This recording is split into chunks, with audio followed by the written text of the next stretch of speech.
Our business proposal for Country of Brazil by Holly Shepard, Julie Hernandez, Jason Scoville, Gloria Reyes, Josh Mayfield, and Marie Morris. Hofstede Cultural Dimensions is a study on how cultural values affect business negotiations. According to the chart, Brazil and the United States had scores which were closest in masculinity, indulgence, and long-term orientation. The slight differences between the scores should not pose a problem. Nevertheless, it would be beneficial for us to behave more modestly when talking about personal successes and understand that Brazilians are more cautious and less likely to move quickly when presented with new opportunities. The areas of greatest difference are in power distance, individualism, and uncertainty avoidance. Power distance. Brazil has a strong hierarchy in the workplace. Manager-employee relationships are formal, where decision-making is top-down. Identifying the key decision-makers is crucial. Individualism. Brazil is a collectivist society where building trust and relationships are essential steps to take before negotiations can begin. It will take time to make these connections, and we should anticipate that negotiations will move slowly. Uncertainty avoidance. While Americans are eager to try new innovations, business practices, and products, Brazilians are less willing to do so as they do not like ambiguity or taking risks. Contracts should be detailed and clearly written. Understanding Brazilian culture, taste, and needs is imperative when introducing new products. When doing business in Brazil, it is important to speak the language, which is Portuguese. If you do not speak Portuguese yourself, it is valuable to hire an interpreter who can also be a liaison to help introduce other business contacts and help develop positive relationships in the business community. Brazilians value strong business relationships, so it is worth the time and money that it takes to develop those relationships, and they will be more inclined to do business with those people. They also tend to focus on group benefits versus individual benefits. While negotiating with Brazilian businesses, it would be of value to identify the benefits to the group versus benefits to a sole individual. They'll be more inclined to do business with someone who is focused where they are on the group goals and community benefits. While doing business in Brazil, it will often require patience in understanding that they are more flexible in their scheduling, while we would, from the US, having a more structured schedule, tend to make meetings well in advance and hold those meetings on time. The Brazilians still like meetings scheduled in advance, but may change them last minute.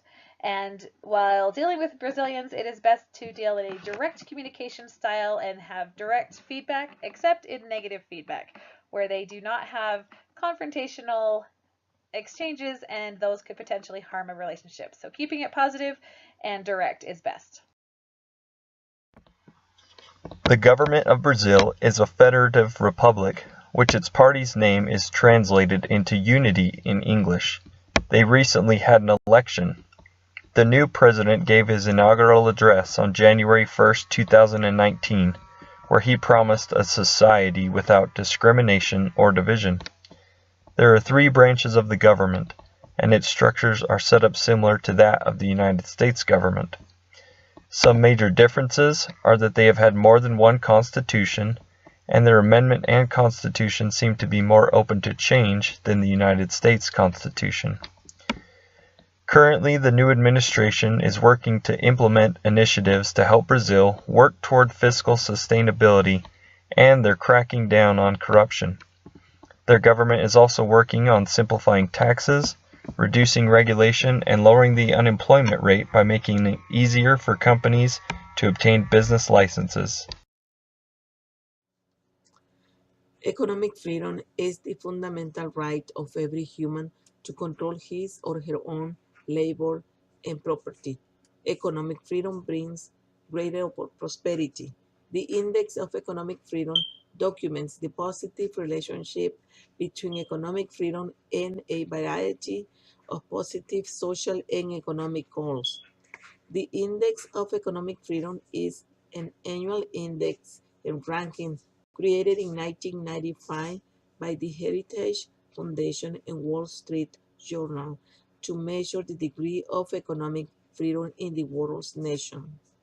Based on 12 quantitative and qualitative factors grouped into 4 pillars of economic freedom. Number 1, rule of law. Number 2, government size. Number 3, regulatory efficiency. And number 4, open market. Each of the 12 economic freedom is graded on a scale of 0 to 100. Brazil economic freedom score is 51.9, making its economy the 151st in the 2019 index.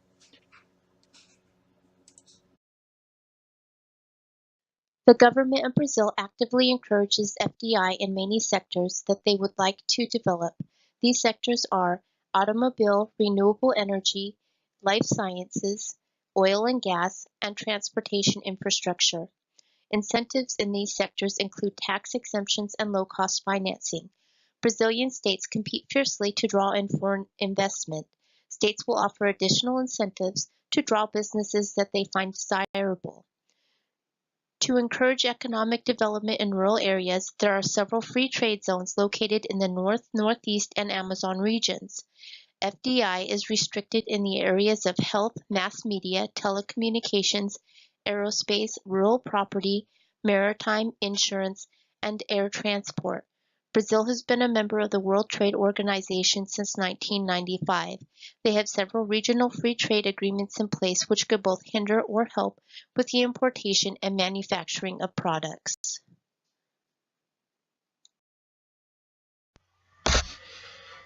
Over the last few years, Brazil's gross domestic product has declined. However, as of lately, it seems to be improving.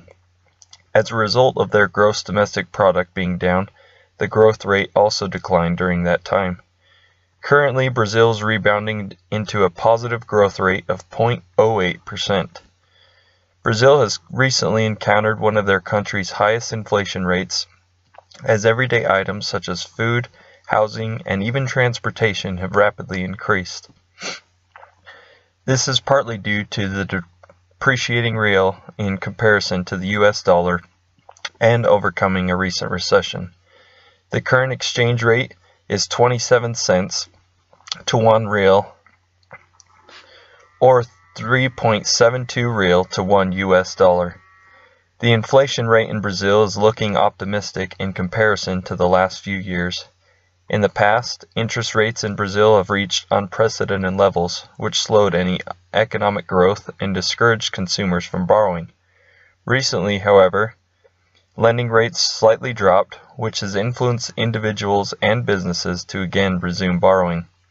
Unfortunately, foreign entities continue to pay extremely high lending rates. Overall, the economy in Brazil is doing well, as consumer spending is enabling them to progress back to stable levels, and economic growth has become a top priority. Inflation is slowing and interest rates are declining, resulting in job creation and money to be expended. In Brazil, 40 million people suffer from respiratory diseases.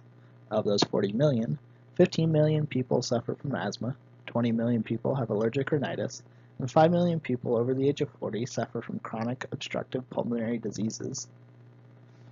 The cost of nebulizers range anywhere from $50 to $200.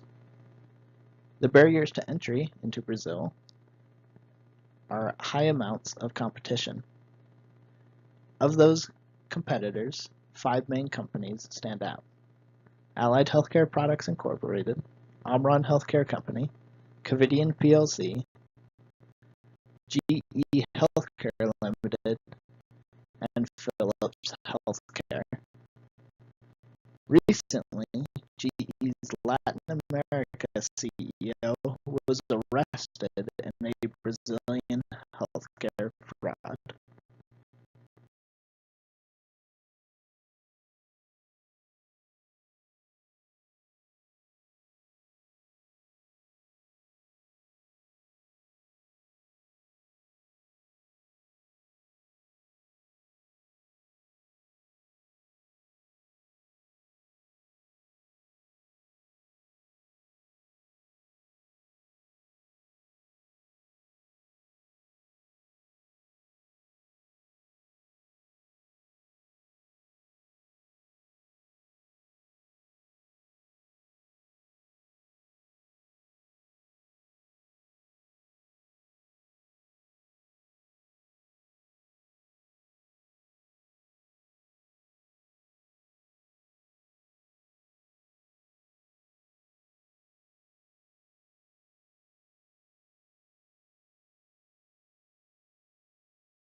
Brazil is the fifth most populous country with over 208 million population.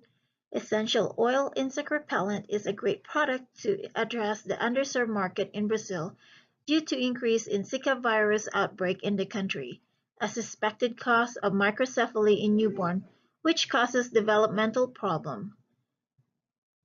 It created a shortage in insect repellent. The country's largest pharmacy has stated that repellent sales jumped sevenfold.